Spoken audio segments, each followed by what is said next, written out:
Hello everyone, Jurassic Man here today, and I will be reviewing the Revell Star Wars Imperial Star Destroyer.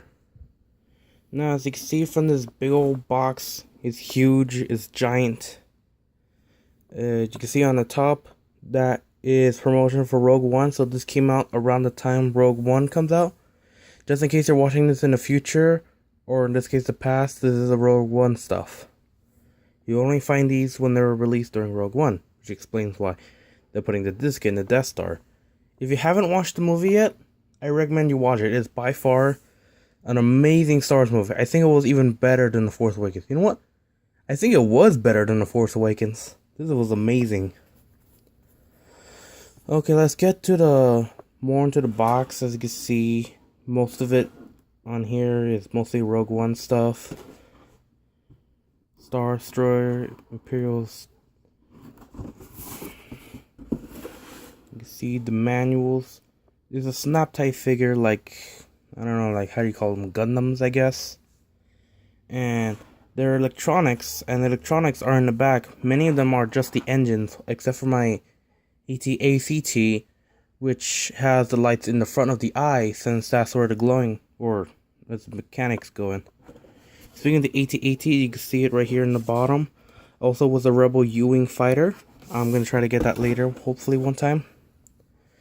And let's get right into the thing. Alright, here's the Star Destroyer. And you can see it is pretty big, really large. I'm going to compare it to a pretty tall 6-inch figure, which is K2SO, which I also reviewed. And a small 3.75-inch figure, Stormtrooper, which these two would have been around the same time as this Star Destroyer. Now, the Star Destroyer itself is pretty huge, really large.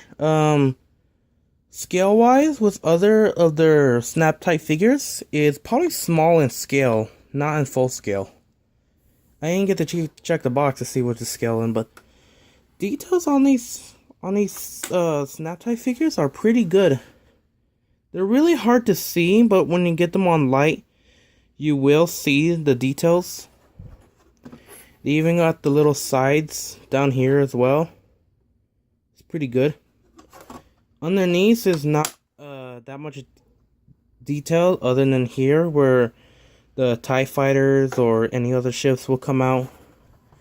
I don't know much about Star Wars. I'm just a big fan, but I don't really study all of it, so I have no idea what this is. I know this is where the co-pilots or people who drive this thing basically are at the top, which I feel like is not a good idea. They should probably be somewhere in the middle here, not up here, because if you've seen it's either episode 6 or episode 4 where X-Wing crashed into here and literally destroyed everything in it. It's funny. Back here are the thrusters, or the engines. And down here, this is the speaker, and these are the battery compartments. Now, they already come with batteries, so all you need to do is just snap tight all of them together, basically. Put them in one piece. I only have one problem, that I can't really get the head, or the main ship part, into it right. You can see that there's some seams right there. That's all it is right here, but everything else is nice. These move, so you can move them around. It doesn't really matter which way you put them. They're not going to lock in place forever. I thought that, but they're not. Alright, let's take to the electronics part of this. Now, there's a button right here, right next to the speaker. And when pressing that, it will trigger the electronics. Now, the lights are going to be these right here. These won't glow, but if you're very sensitive to light, and this is bright, and I'm sorry, but if it is, just shield your eyes. If you're not, just look.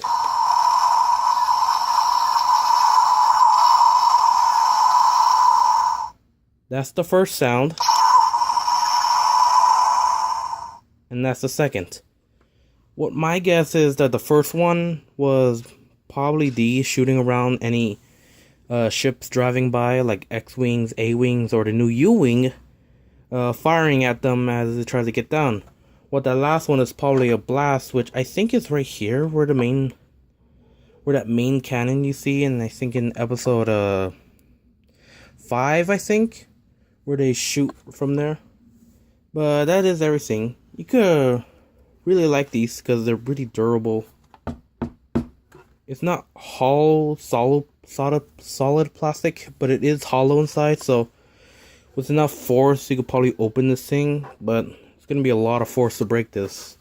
Now, if you did it upside down, yeah, I will. But yeah. You can actually make some cool stuff with this. Like, you can replicate the scene in episode 7 where she's driving by and you can see the broken Star Destroyer in the background.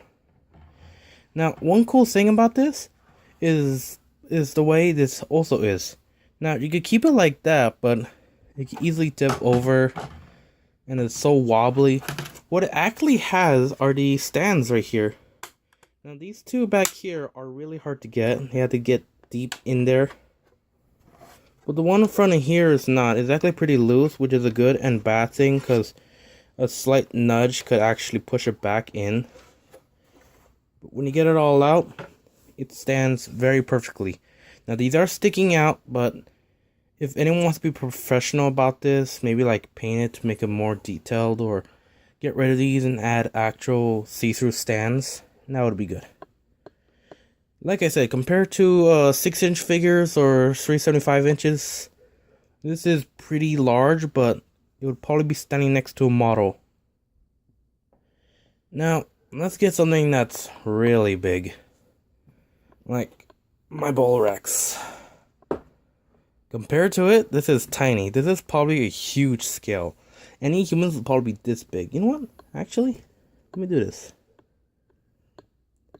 This would actually be more fitting, but not, because they're really too small for these guys. But it'd be like, there's a display right here, and Rex comes breaking in. Maybe some planet that has Rexes or something and eats them, everyone.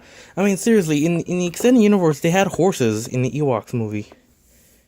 Don't believe me? Look it up. They actually did have horses in Star Wars. So, and many other animals like ducks and birds. So why can't a giant dinosaur come out in Star Wars one day? I mean, there's a Rancor and all, but rawr. Okay, that's my review for the Revell snaptite Star Destroyer. Remember to like, comment, and support this channel, because I'm in 100, so I really want to get more notified.